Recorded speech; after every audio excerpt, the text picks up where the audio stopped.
И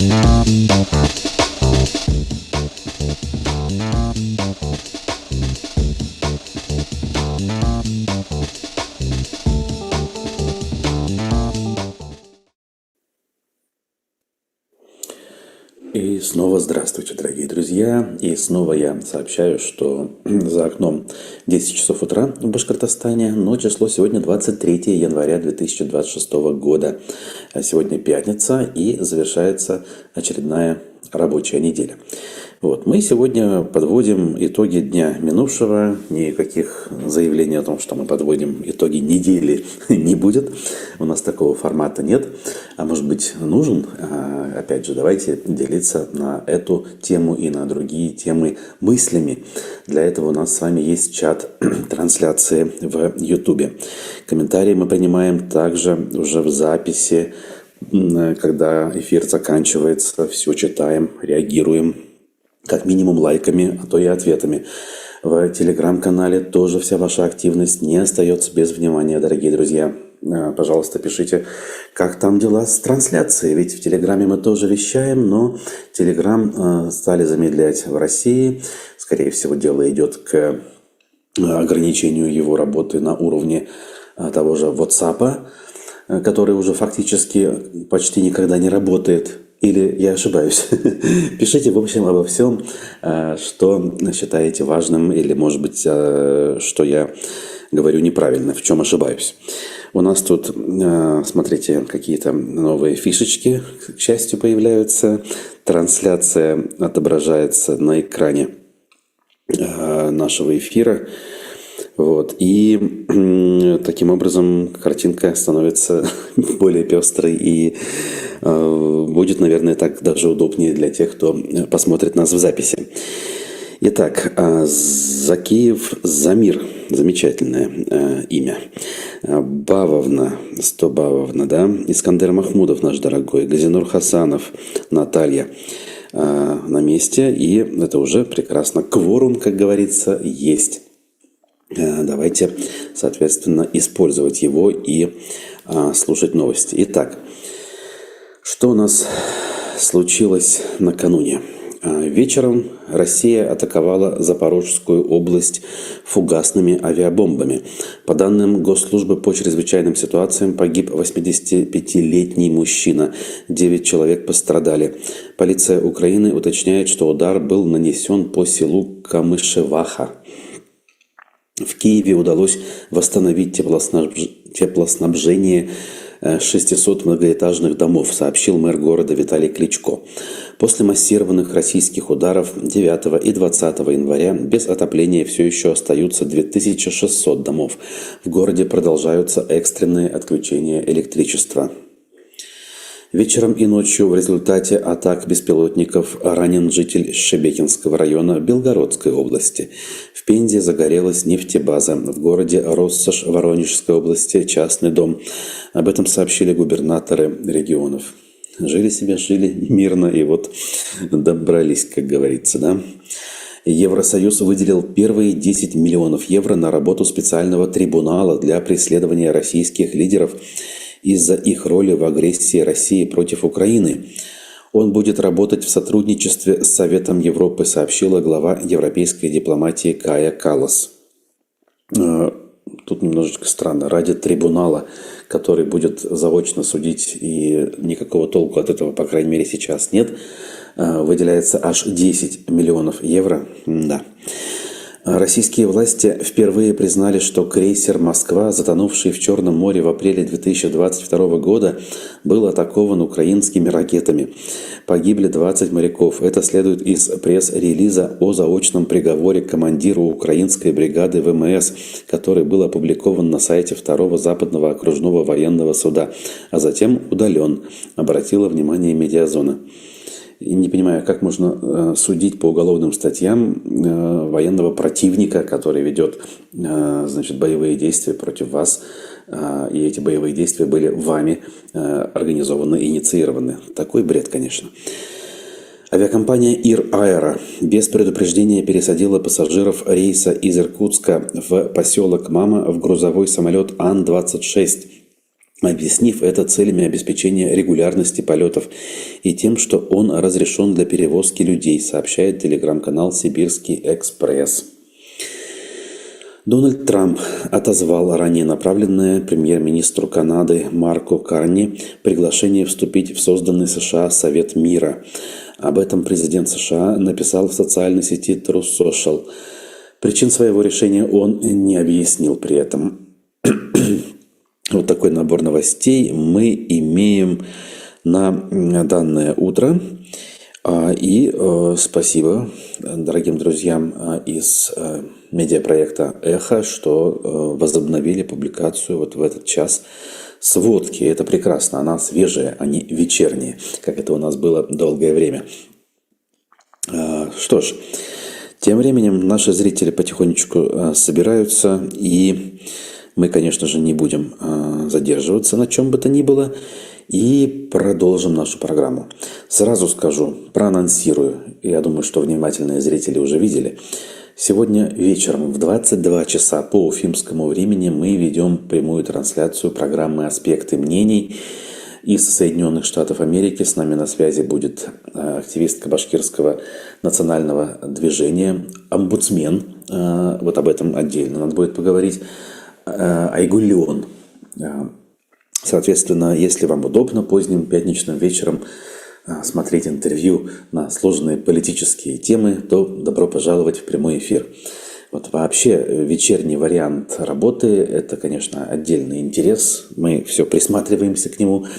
Поэтому в том числе сегодняшняя программа будет одним из экспериментов.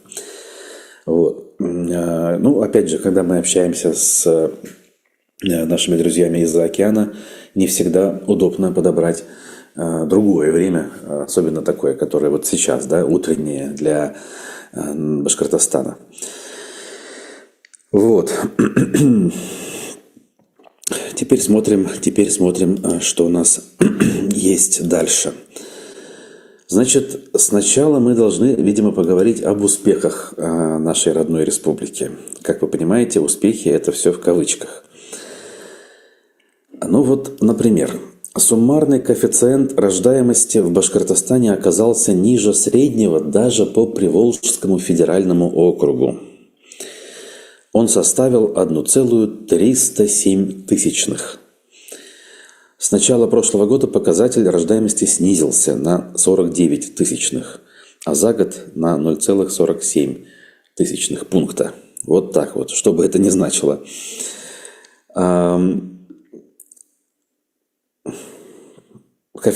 Суммарный коэффициент рождаемости, оказывается, показывает, сколько в среднем могла бы родить одна женщина за репродуктивный период от 15 до 50 лет.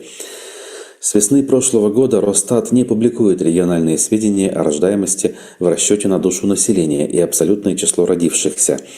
Считается, что для поддержания численности населения данный коэффициент должен превышать 2,14, 2,17.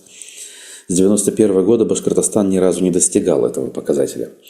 Особенно, конечно, больно понимать, о чем мы сейчас говорим, с учетом того, что мы остаемся лидерами по количеству погибших на этой безумной и никому не нужной войне. Я имею в виду, конечно же, мужчин, выходцев из Башкортостана. Каждый день продолжаем публиковать сводки о погибших. Это уже стало нормой, привычкой, и никто особо об этом не говорит и не замечает. Вот, но мы должны всякий раз вспоминать об этой статистике. Как прямо сейчас на наших глазах уничтожается наша родная республика в буквальном смысле путем уничтожения ее человеческой популяции. Следующим успехом можно назвать то, что в прошлом 2025 году Башкортостан не смог достичь прогнозируемых показателей ввода жилья. Но здесь уже буквально вот здесь и сейчас, как говорится, работаем и добиваемся новых высот. Я говорю сейчас устами чиновников команды Радия Фаритовича. Строительные компании и индивидуальные застройщики республики ввели в эксплуатацию немногим более 3 миллионов квадратных метров жилья. Об этом доложил депутатам Курултая исполняющий обязанности министра строительства и архитектуры Артем Ковшов. А что это он снова исполняющий обязанности. По сравнению с предыдущим годом данный показатель снизился на 10% практически. По итогам ноября отставание составляло более 23%. В общем, данный показатель самый низкий с 2021 года, ковидного. И таким образом мы видим, что один из ключевых экономических показателей также стагнирует, как и все остальные экономические показатели.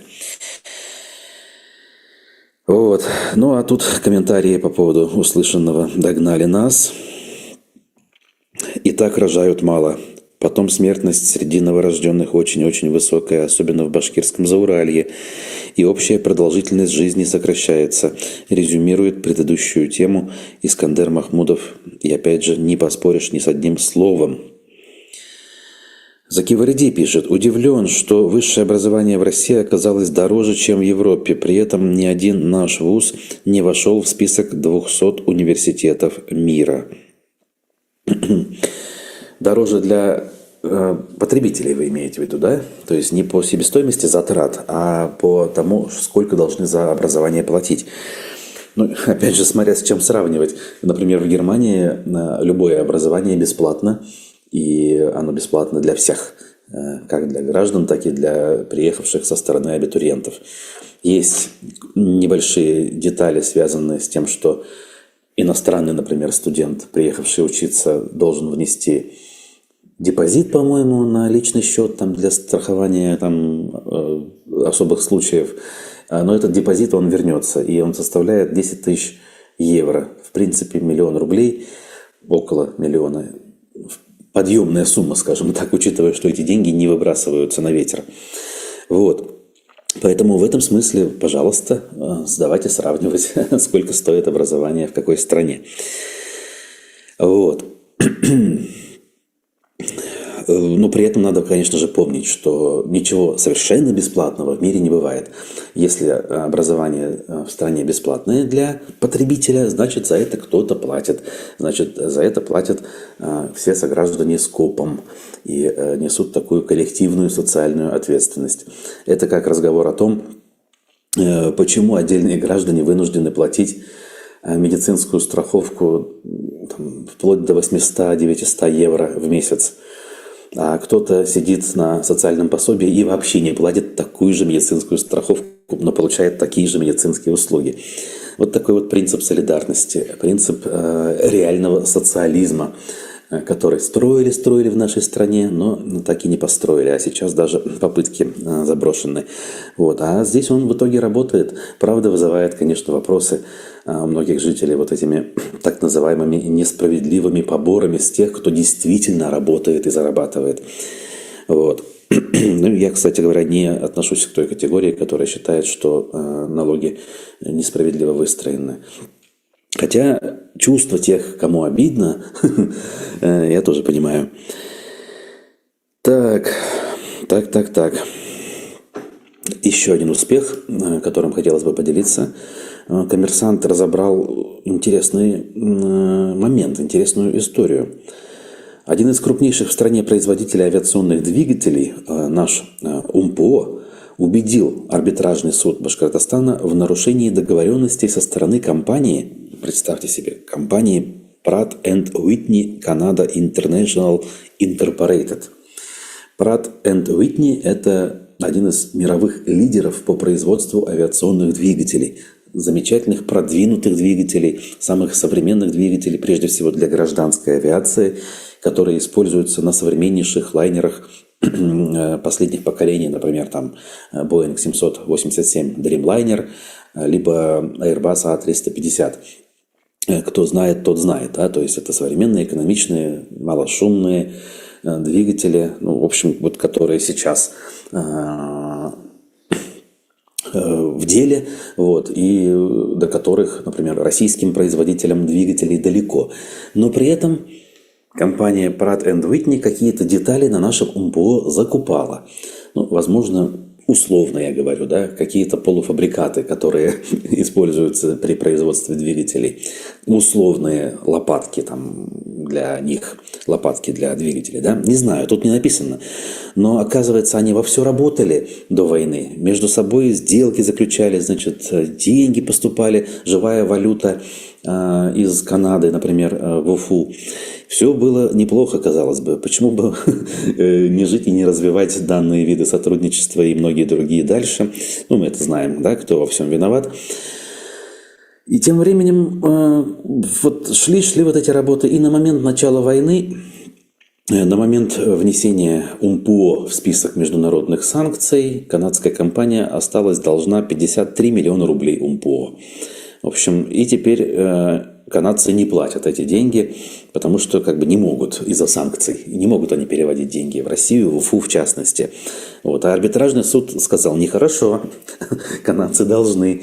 И, в общем, поддержал Уфимское моторостроительное объединение. Какое вообще отношение к канадской компании имеет арбитражный суд Башкортостана, остается лишь догадываться, конечно. Зачем вообще вот переводить бумагу, заниматься ерундой? Ну, окей, как говорится, от этого нашим западным партнерам, бывшим, ни жарко, ни холодно. В общем, опять же, пример того, как не надо делать и как могло бы быть хорошо, если бы не. Вот. Кстати, канадская компания Pratt и Whitney до войны размещала заказы на определенные детали у УМПО и у их смежников в Уфе, пишет Искандер. Ну так вот, об этом мы и говорим. Такие металлические обечайки, стальные литые круги для оснастки двигателей. О, спасибо за детали. То есть я примерно предполагал, что что-то такое металлическое, да, какие-то заготовочки. И вот вы пишете очень хорошо. Видимо, в свое время об этом говорилось много, да, в том числе на телеканале РБК, где Искандер раньше работал. И я вот понимаю, просто я не слышал, ну, по крайней мере, не обращал внимания на такого рода сотрудничество. Да ничего удивительного в этом не было, что были такие прекрасные взаимоотношения между компаниями на разных берегах океана. Наши двигатели авиационные в целом, конечно же, отстают от западных аналогов, но по части, скажем так, комплектующих, судя по всему, все-таки у УМПО достаточный опыт создания, в том числе, неплохих по качеству этих самых деталей. Так, опять же, не могу не отметить, вчера совершенно случайно, коротко увидел ролик на канале Максима Каца. Он разбирал железнодорожную отрасль. Тоже, как всегда, замечательно. По-моему, вот для того, чтобы понять, насколько страна загнала себя в угол, такие примеры очень показательны. То есть он разобрал, как и куда можно было ездить с помощью поездов до 24 февраля 2022 года. Рассказывал про поезда, которые через Берлин шли, про вагоны, в которые можно было сесть аж в Уфе и добраться до Парижа без пересадок.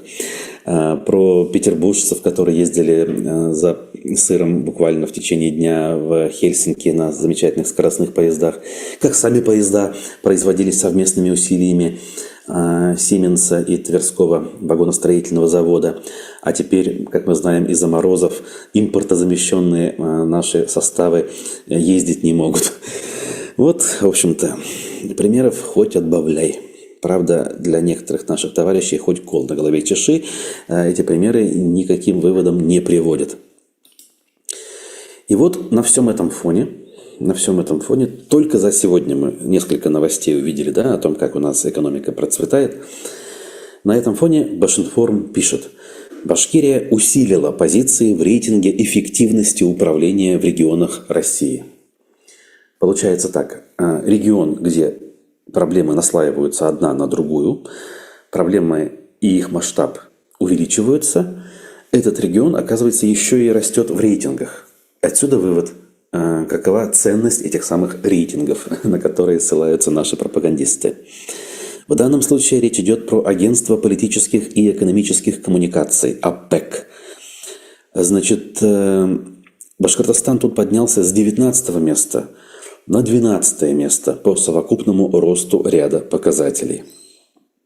Рейтинг делится на 3 блока, если это кому-то важно, по каждому из которых проводится своя оценка. политико-управленческий, социальный и финансово-экономический показатели. Топ итогового рейтинга эффективности выглядит понятно и традиционно. В лидерах Москва, Тюменская область, Чеченская республика. Тут бы я, конечно, поспорил. Ленинградская область, Татарстан, Челябинская область впереди Башкортостана. Даже по этому горе-рейтингу. Дальше Янао, Нижегородская и Тульская области, Петербург, Московская область и дальше Башкортостан. Дальше прифронтовая или фронтовая буквально Белгородская область. Ну и дальше можно изучать. Хотя нужно ли тратить время? Я думаю, что вы сами все прекрасно понимаете. Так, ну а Стобавовна отмечает, что у нас даже вода замерзла в трубах. Какой тут уж Сименс. Мороз, я так понимаю, установился, да, в минувшей ночью температура опускалась в республике до 30 и ниже местами. Действительно, это та погода, когда нужно быть наиболее внимательными. Здравствуйте всем, пишет Алекс. Привет, Трамп, молодец, прихватизировал у Путина танкеры. Ну, как говорится, в нынешних условиях мелочь, а приятно, безусловно.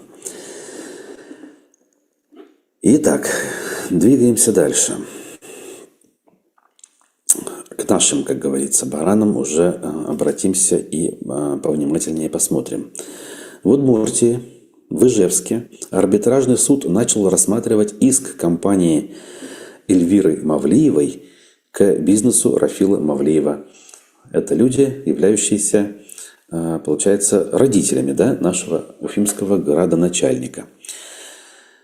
Значит, истец Эльвира Мавлиева требует взыскать задолженность по договору аренды, а также проценты за пользование денежными средствами. Так себе, конечно, требования мелкие, но факт остается фактом.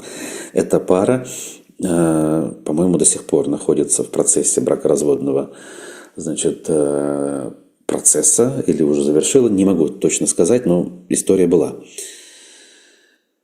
Значит, ну вот, есть подробности, к счастью, в нашей публикации, да. Данный иск хозяйственный, денежный, не очень большой, но он подан на фоне другого судебного спора между сторонами.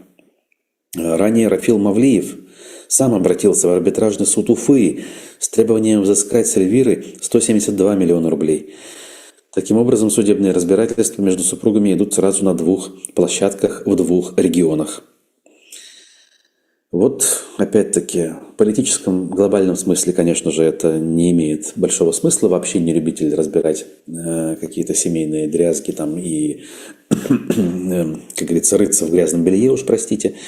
Ну вот, пишут об этом некоторые наши с вами издания, так скажем. Так, дальше. Помните, да, было громкое дело, связанное с издевательствами и истязаниями в рехабе, то есть в центре для реабилитации зависимых от наркотических каких-то веществ, например, да. И вот фигурантам дела об истязании в рехабе в Уфе назначили реальные сроки. Опять же, суд в Уфе, но сам рехаб находился в Чешминском районе под Уфой. Как следует из материалов дела, двое предпринимателей организовали так называемые реабилитационные центры в арендованных коттеджах. Центров было, получается, несколько даже. К их работе были привлечены соучастники. В центре принудительно доставили как минимум 4 человек. Всего-навсего. По версии следствия, подопечных удерживали против их воли, привязывали к кроватям, обливали холодной водой, унижали. На окнах были установлены металлические решетки, оконные ручки демонтированы и так далее. 6 обвиняемых суд признал виновными и назначил наказание в виде лишения свободы от 5 до 5 лет с половиной. Материалы уголовного дела в отношении предполагаемого организатора и еще 2 фигурантов выведены в отдельное производство, то есть еще процессы не завершены. Тоже тема, конечно же, не про политику, но сама по себе очень объемная и спорная. Мы всегда имеем в виду опыт Екатеринбурга, замечательного человека и гражданина Евгения Ройзмана, его фонда «Город без наркотиков», который принес Ройзману известность и позволил ему в свое время избраться мэром Екатеринбурга. Так вот, центр действительно показывал и достигал результатов, но методики в этом центре тоже не всегда были, ну скажем так, удобными для всех жителей, для всего общества в целом. К людям, зависимым в определенные этапы реабилитации, применялись довольно жесткие, а то и жестокие методики удержания. Поэтому я здесь, конечно же, не берусь глубоко погружаться, не будучи специалистом, но где-то чувствую и понимаю, что, возможно, действительно в некоторых ситуациях другого выхода нет. Опять же, если речь идет о спасении самих людей. С другой стороны, если говорить о верховенстве прав и свобод человека, вроде бы надо бы сказать, что если человек сам для себя выбрал судьбу, то не надо ему мешать в этом, да, и тем более мешать ему с применением физического насилия. Где правда в этой истории? Черт его знает. Тем более, когда вот эти вот жесткие меры в отношении зависимых применяются нечистыми на руку дельцами, например, да, теми, которые не людей хотят спасти, а просто хотят сделать вид, что они людей спасают, на этом заработать денег и, в общем-то, принеся людям страдания, не достичь результата. Сложная тема, многогранная тема. Ну а тем временем Заки Валиди сообщает, что литр бензина в России стал на 5 рублей дороже, чем в США, пишет типичный Новосибирск ВК. Интересно, я не знаю, каковы цены на бензин в США. Я думаю, что Искандер Махмудов, если не ушел спать, то, может быть, нам сообщит. Но есть у меня сомнение, что все-таки уже мы преодолели цены американские. Хотя Америка страна нефтяная. Вот опять же, там надо переводить, там же продается бензин в галлонах, и цена указана в этом галлоне. Сколько галлонов, сколько литров в одном галлоне, надо все это посчитать. В общем, если Искандер нам поможет, будем благодарны. Мне кажется, нашим соотечественникам крайне сложно адаптироваться в США, прежде всего, и вот по этим причинам, что система мер и весов, она другая, она британская. И так везде. Расстояние, вес, длина, все другое. Мне же там приходилось быть, и помню я действительно, это ступор. Элементарная скорость автомобиля в милях в час. И 50 – это уже очень высокая скорость. В этом смысле, конечно, в Европе проще. Так, в Нью-Йорке сейчас 55 рублей за литр. Вот тена. Ну, американцы, вы даете. Откуда такие цены? Действительно ниже, чем в России. Действительно. С учетом того, что в целом доход выше и зачастую либо сопоставим, например, с европейским, либо даже выше. Это, конечно, для меня удивительный шок. Хотя шоков хватает. Я тут как-то пост писал, помните, рассказывал про цены на картофель, на масло сливочное. Так вот, эта вот ярмарка щедрости продолжается. Вчера в магазин захожу, там, значит, там как-то всегда есть неделя чего-то. Неделя там итальянских товаров, неделя чего-нибудь. И вот сейчас неделя крупногабаритных упаковок. И поэтому многие позиции продаются в XXL упаковках. Я не знаю, там масло вот сливочное. Не пачка 250 грамм, а 500 грамм. Так вот, полкило масла 82% стоит 1,99 евро. Это получается рублей 170 за 500 грамм, еще раз подчеркиваю. Поэтому всякий раз помните о таких деталях. И когда пропагандисты и жертвы нашей пропаганды начинают говорить, что они там все загнивают, умирают с голоду и так далее, вот эти примеры надо приводить. Но топливо, конечно, у нас дороже. Самое дешевое – это дизельное топливо. Оно стоит в лучшем случае вечером, когда начинаются скидки, оно стоит 1,5 евро. То есть примерно 125 рублей. Вот. Вадим пишет, что я рассказывал про магазин Lidl, но я рассказывал про магазин Kaufland. Там тоже есть такие фишки. я все-таки привык с самого начала пользоваться именно Кауфландом и предпочитаю именно его. Просто потому, что ты всегда уже знаешь, где что лежит хотя бы. Когда ты идешь в сети других брендов, ты начинаешь путаться и тратить время не до этого. Так, там цены колеблются с мировыми ценами на нефть, а у нас один тренд вверх, видимо, пишет, да, наш пользователь. Именно так, мы это знаем. Я за долгие годы пользования автомобилем в Уфе, в России, помню лишь один случай временного снижения цен на бензин. Это случилось в конце 2008 года на фоне мирового финансового кризиса. Тогда нефть подешевела со 150 до 30 долларов за баррель. А бензин подешевел в Уфе, 92-й, которым я тогда заправлялся, с 22 до 18 с копейками. Чувствуете, да? Тут в несколько раз падает нефть, а бензин дешевеет на 2,5 рубля. Символически и ненадолго. Ну, не могли они тогда не снизить цены. По-моему, дошло до того, что на тот момент премьер Путин, был тогда временно такой период, если вы помните, публично кричал и ругался: как же так, почему у нас бензин не дешевеет? И пришлось тогда нефтяникам чуть-чуть скорректировать цены. Но это опять-таки быстро закончилось. Здесь, да, здесь цены на бензин корректируются в зависимости от цен на нефть, и в зависимости от дня недели, и в зависимости от времени суток. Я представляю, что было бы в Уфе, например, если бы там бензин вечером дешевел. Тогда бы, наверное, заправки днем пустовали, а вечером создались бы огромные ажиотажные пробки. Здесь, судя по всему, народу плевать. И вечером, как раз, когда дешево, наоборот, никого нет. Потому что никто, или опять не буду говорить никто, мало кому, видимо, хочется тратить время и силы, чтобы выйти специально, поехать вечером отдельно заправиться.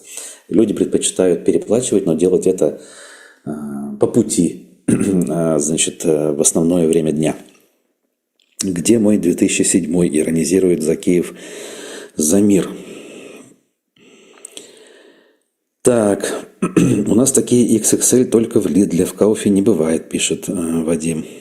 Угу. Ну вот, это опять же маркетинговая политика по странам может отличаться. Так, значит, про рехаб поговорили. Дальше что у нас? Тем временем элементы активности у нас, у граждан, удивительным образом иногда проскальзывают. Активность иногда бывает спорная, но в любом случае, мне кажется, активность лучше, чем пассивность. Давайте посмотрим, как жители Стерлитамака из движения Стерлитамак-Даши обратились в Росприроднадзор из-за проекта мусорного полигона. История давно продолжающаяся, имеет она свои предпосылки. И вот активисты про нее и не забыли и обратились пока еще не к Бастрыкину и не к Путину, а только лишь в Росприроднадзор. Давайте посмотрим. Уважаемая Светлана Геннадьевна, уважаемые эксперты государственной экологической экспертизы, к вам обращаются жители города Стерлитамак по вопросу попытки устроить в границах нашего города полигон бытовых и промышленных отходов. Они будут отравлять нашу жизнь, так как находятся внутри нашего города. Здесь же мы отметим, что проектировщики при разработке СЗЗ полигона неверно учли фоновые загрязнения. Мы иначе представляли реализацию шагов проекта «Чистый город» и «Чистый воздух». В нашем городе необходимо снижать количество выбросов, а не добавлять новые. Просим при рассмотрении проекта учесть вышесказанное и наше коллективное мнение, выраженное замечаниями к проекту и данными подписями.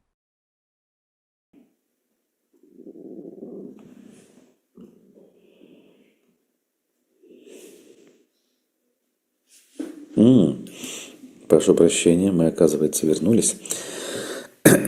Таким образом, ну, хоть с какими-то вопросами люди пытаются разобраться.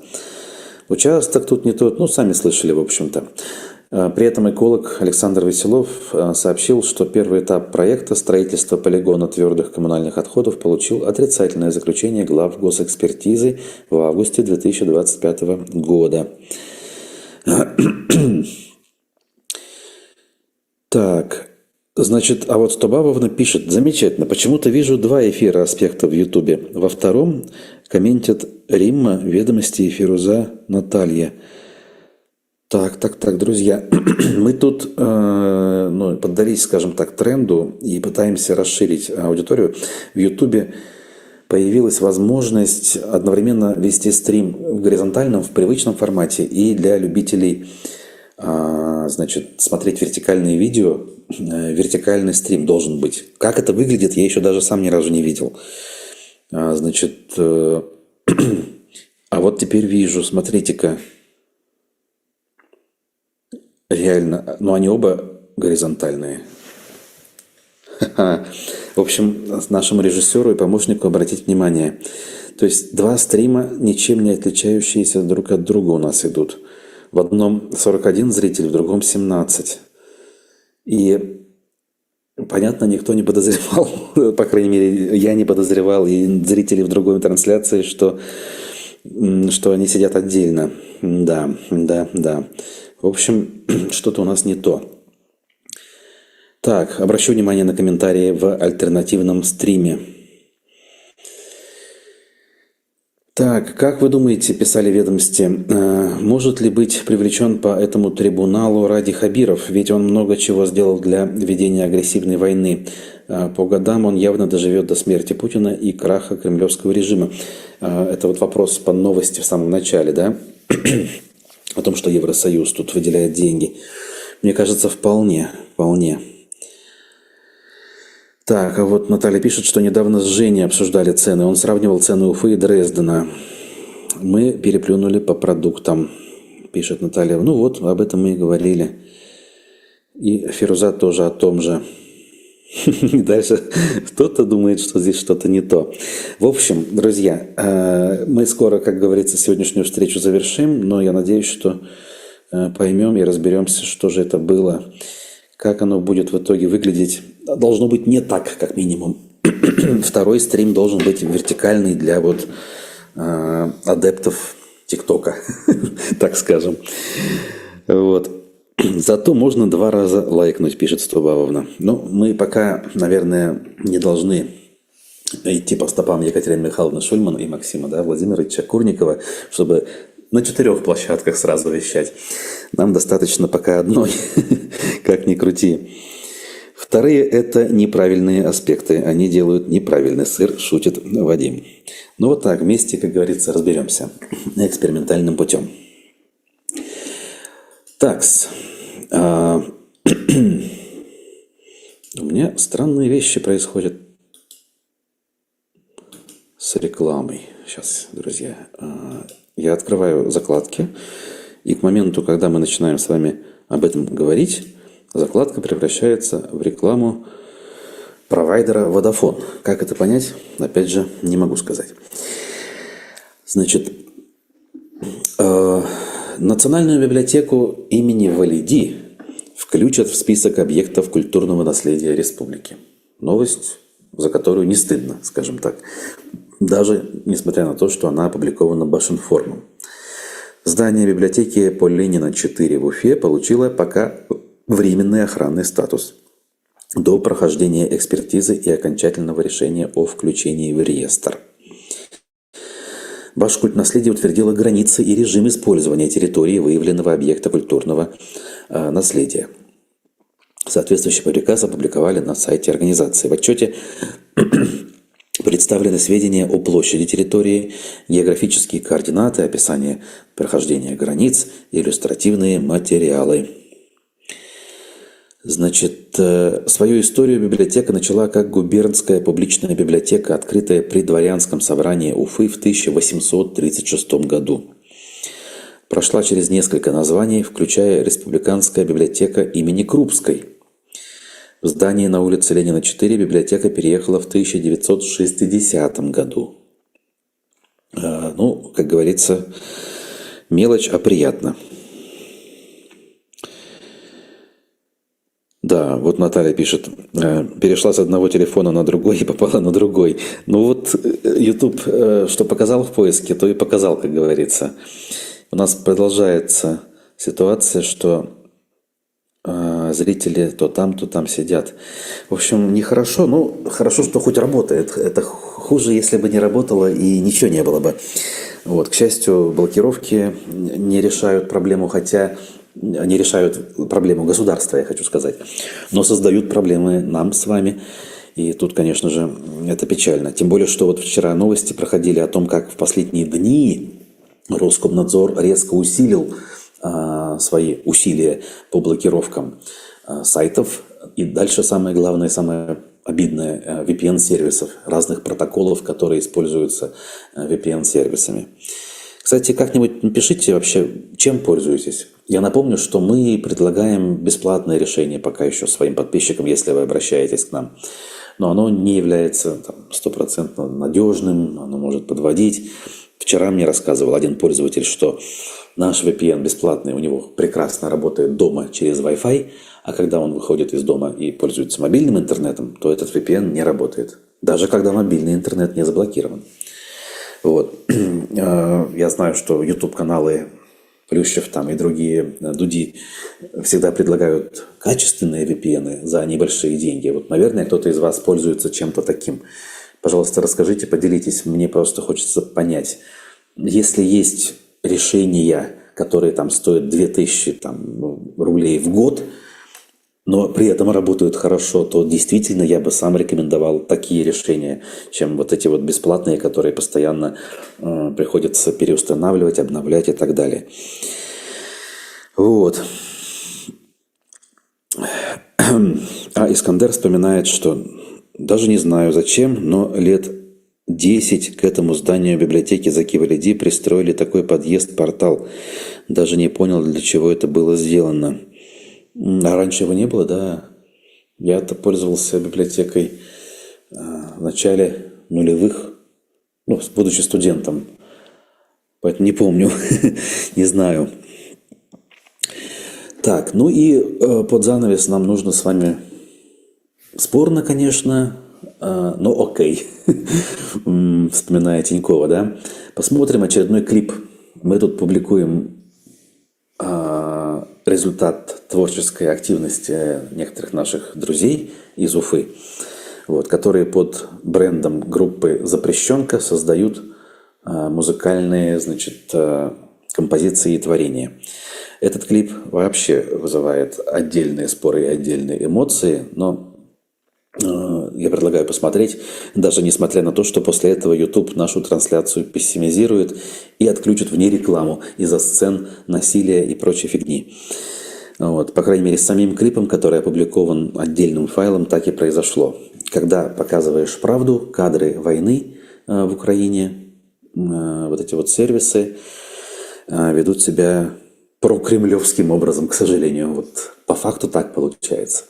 Но мы не робкого десятка, и поэтому не будем сдаваться. Давайте посмотрим этот небольшой клип, послушаем музыку и дальше продолжим.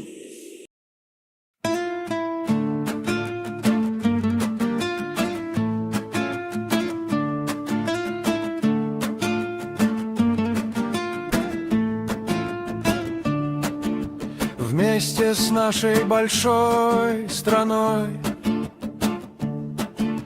наблюдаю за этой войной, наблюдая войну, смотря на войну, мы все время идем ко дну. Наблюдая войну, смотря на войну, мы все время идем ко дну. Там с неба порой прилетает привет, и там видят теперь только черный свет. Хорошо, там нас нет, или плохо, что там нас нет. Наблюдая войну, смотря на войну, мы все время идем ко дну. Кто-то скажет: ура, освободить вас пора. Другой замолчит навек. И теперь кто прав, а кто виноват, не узнает тот человек. Наблюдая войну, смотря на войну, мы все время идем ко дну.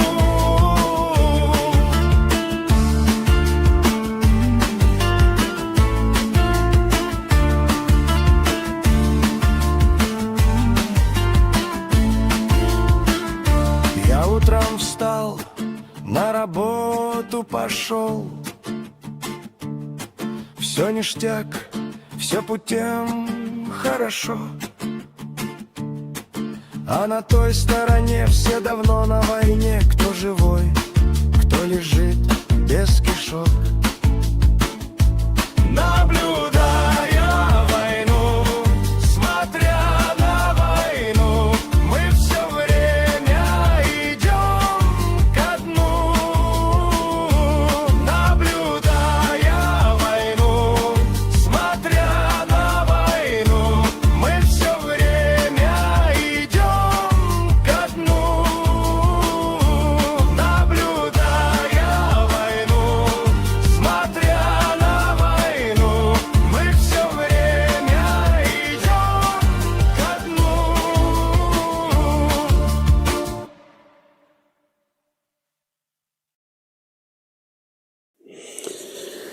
Ну вот, как говорится, комментируйте, так скажу коротко. Тем временем, все-таки сложно, когда два отдельных чата. Для нашей небольшой аудитории надо вернуться к нормальному формату, дорогие друзья. Вот. Стобабовна пишет, что бывший айтишник ФБК разнес калимаревские VPN. Это вот то, о чем я говорил, да, о раздаче бесплатных ключей. Согласен. На Android TV нас смотрит Светлана. Какая прелесть. Так тоже можно, да? Большое вам спасибо, низкий поклон за звезды в Телеграме. Вообще всем, кто хоть какие-то пожертвования сделал за последнее время, низкий поклон, дорогие друзья. Это очень ценно и важно.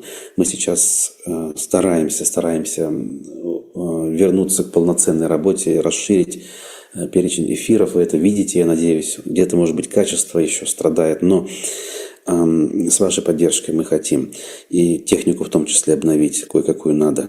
Поэтому призываю, обращаюсь всячески к помощи. Любым удобным способом. Звезды в Телеграм-канале. В Ютубе прямо спонсорство, суперчат. Тут все функции такие же, как во всех каналах Breakfast Show там, и какой хотите. Вот тут прямо сейчас вижу в чате значок доллара. Каждому доступен, это у кого иностранные карты, конечно.